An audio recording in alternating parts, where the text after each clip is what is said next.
Hello, everyone, and welcome. Today, I want to talk to you about how technology influences adolescents' development, particularly their sense of interconnectedness and their physical and emotional growth. As educators, we have the opportunity to harness technology in ways that guide students safely through these critical years.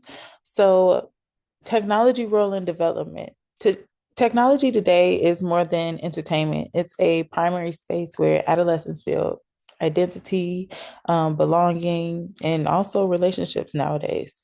Social media, gaming platforms, and even like collaborating tools like Google Classroom create a sense of interconnectedness.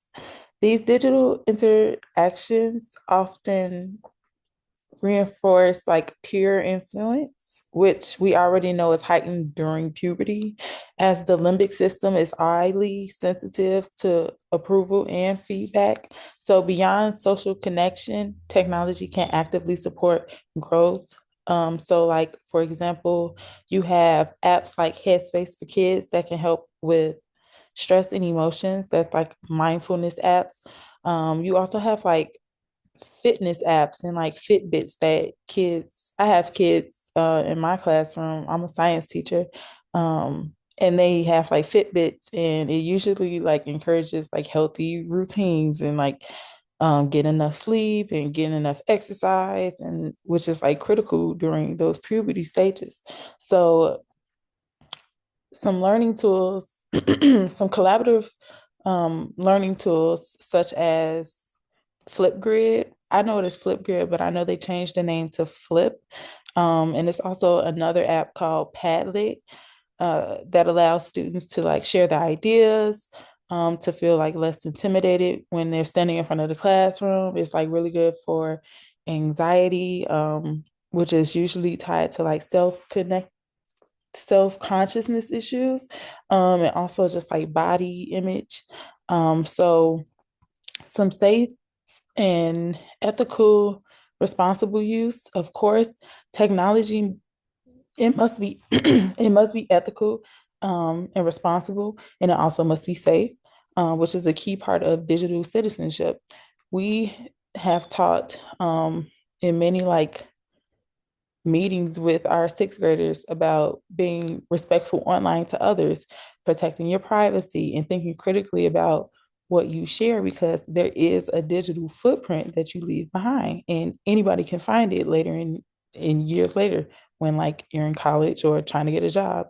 So Flip, which is by Microsoft, is a video discussion platform where students can record and they share like responses to ensure safe and ethical use in future classrooms.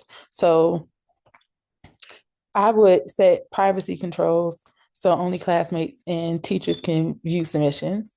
And then I would establish clear guidelines for respectful feedback.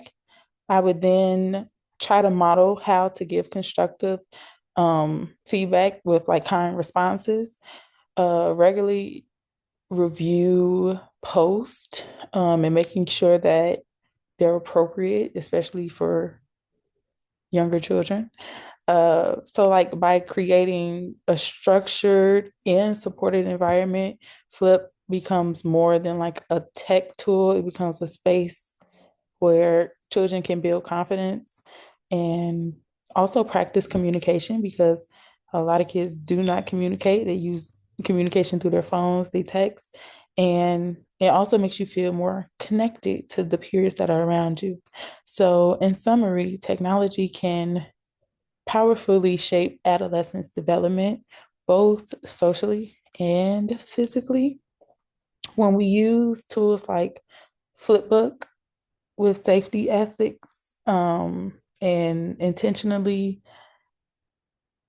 keeping keeping in mind we can support our students' growth, create inclusive spaces, and guide them responsibly into a digital world, especially with technology like AI.